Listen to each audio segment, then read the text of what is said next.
Welcome to the Exec Exchange, 15-minute podcast in which a leader from the water sector shares a story to inspire, inform and educate other water sector leaders from around the globe. My name is Piers Clark and my guest today is Darren Cleary, the new Managing Director at the largest water utility in Australia, Sydney Water. Darren, wonderful to connect with you today. Thank you for taking the time. Hi, Piers. Great to be here. Now, we're going to get into what it's like to be the new managing director of the largest water utility in Australia and what your hopes and the things that keep you awake at night are for Sydney Water. But let's start with a little bit of your background. What did you do before you joined Sydney Water? So I've been in the water industry my whole career.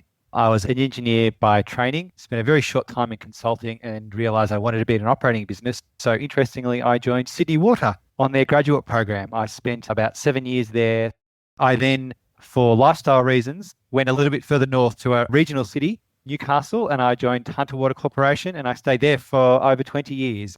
And I became CEO there and now coming back to where it all started at Sydney Water. I love the way Australians describe a little bit north. Newcastle is a 2-hour drive north of Sydney. All right, I hadn't realised you'd started your career at Sydney Water, and that is wonderful to be coming back with that, completing that loop. Now let's talk a bit about Sydney Water. What sort of activities does it do? How many people does it serve? Those sorts of facts. We are the water utility that services Sydney, the largest city in Australia. We service around 13,000 square kilometres and we service around 5.5 million customers. So we provide water and wastewater services as well as recycled water services and some stormwater services. We operate all of the infrastructure from the water treatment plants down to distribution and billing of customers, and we operate the entire wastewater system. We get our bulk water from another sister organisation, Water New South Wales. So they operate the dams and the catchments that service Sydney. We also have a desalination plant that's privately owned that also has a very important source of water for us. We are a state-owned corporation, which means that we are a commercial entity with an independent board, but our shareholders are the New South Wales government. And of course, we are economically regulated. So we have an economic regulator that sets our prices and our operating license requirements. Brilliant. All right, you've been in the role for 4 months. I want to take you back probably 8 months ago when you saw the job advertised or someone rang you up and said, hey, this thing's coming up.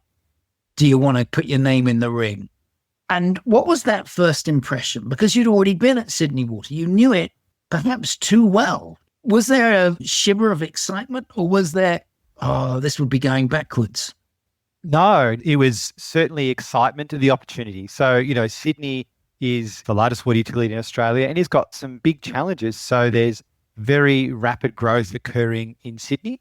Much of this growth is occurring in greenfield areas in providing the infrastructure required to service that, plus the normal challenges of renewing the existing assets and dealing with changing customer expectations and what does digital mean. So for me, the opportunity to join a large and very, very capable organisation was quite exciting.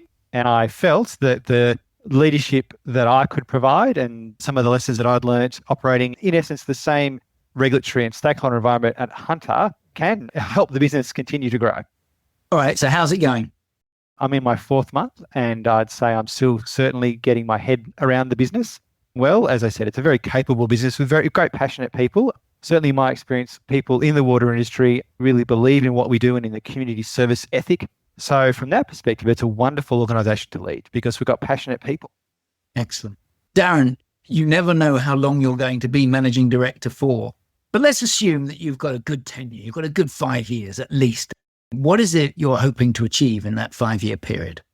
What I'm hoping to achieve in this 5-year period is that the trust and confidence that our community and stakeholders has in Sydney Water has actually increased. That we've been able to meet the needs of service growth and manage some of the renewal challenges that we have. And we've been able to manage some of the emerging challenges that are coming at us right now that we hadn't anticipated. One of those is data centres are really increasing the water demand for our region. And how do we respond to that in a timeframe that meets that stakeholder group's expectations? So if I talk about the trust and confidence, Sydney Water's been through a challenging time. It's identified that it has a large need to invest capital in the business, over $32 billion over 10 years. That's leading to significant price rises. And that's at a time of clearly affordability challenges with the community, as well as a time when government, and government is our owner, is looking to do fiscal repair and repair its budget. So a particularly challenging time around how do we balance all of those needs. And there's been some emerging issues around PFAS in our drinking water supply. We've also had some challenges with our ocean treatment plants and the unexpected appearance of oil and grease appearing back on our beaches that hadn't occurred for 30 years, but has now all of a sudden occurred because one of our ocean outfall facilities is not performing as we expected. So that's really the challenge for us to navigate. We have a real efficiency and prioritisation challenge about how do we make the most out of the capital that we do have available.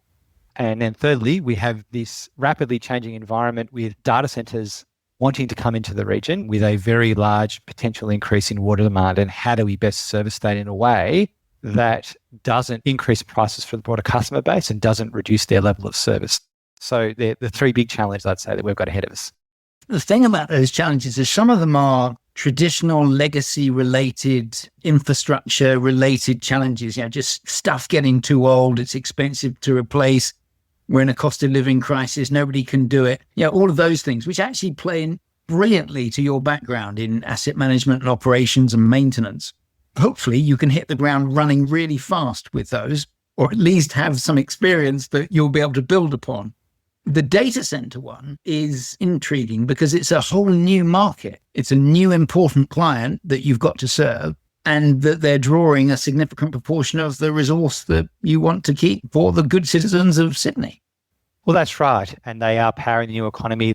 The government obviously is very keen to encourage this investment because it will be a real multiplier of economic activity. And these data centers are providing some quite critical functions. So often we think about data centers, as I initially did, it's all about ChatGPT and wanting to do gaming. And of course, that's a component of it. But also banking, transport, including air traffic control, are putting increasingly more of our computing needs into data centers. So it is a critical service as well. It's one that the community is questioning, I think, the social license of. Potentially, there's been some examples overseas of data centers increasing infrastructure needs and not having social license with those communities. So I think that they're increasingly aware of that and the government's aware of that. So how do we do this in a way that they are appropriately funding the infrastructure required to service them?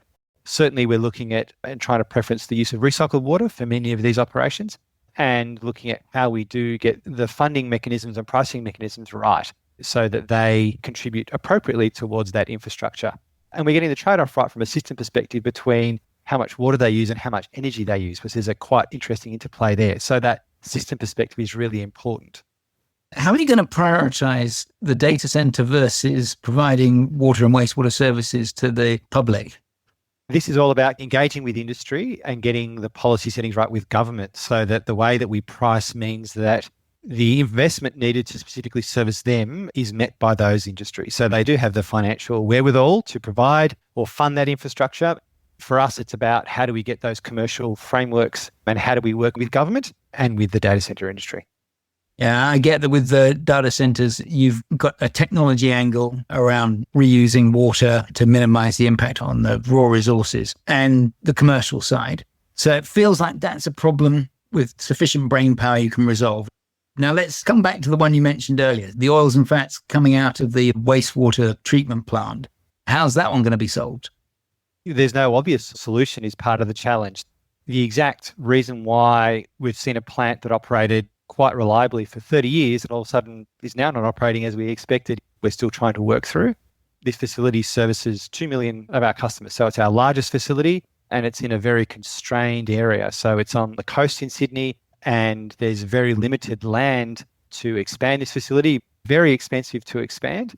So we need to continue to investigate exactly why this is occurring. We certainly need to work with our customers, but there's a source control angle here. We've seen a substantial increase in the oil and grease load coming into the facility. And we need to work with our regulators and our community around what is the long-term plan here, because there is no easy solution. So this comes back to the fundamental characteristic and most important value we have with our customer community is trust, and that we are working with them in a transparent way and they trust that we are doing the right thing and bringing them along on that journey. As a water business, not only do we need those really core technical capabilities that we have around how do we build and operate and maintain and renew infrastructure, but how do we talk to community in a way that is meaningful to them, that they can understand, and that we are reflecting back their preferences and bringing them into some of this decision making. Excellent. I love that answer, because what I love is the brutal honesty you shared there of, we don't quite know how we're going to solve it. We don't quite know what's causing the problem, but I've got a good team who are going to work on this. And you mentioned at the beginning, the thing about Sydney Water is it does have scale. And by having scale, it means it's got a depth of expertise that maybe some of the smaller councils and water companies in Australia aren't able to tap in. So your team ought to be able to get to the bottom of the problem, hopefully. No, that's right. And there's no doubt technically we can find a solution. The challenge is, how do you do that in a way that fits within the other constraints we have, and what community actually do truly value?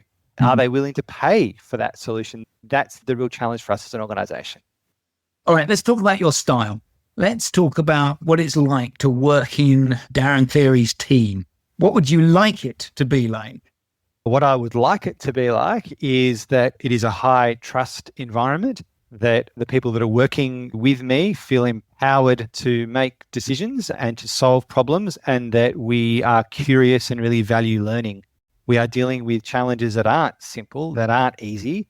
So we are open to, how do we do this? How do we work our way through this? How do we learn from each other and learn from others outside, and do that in a way that's supportive of each other?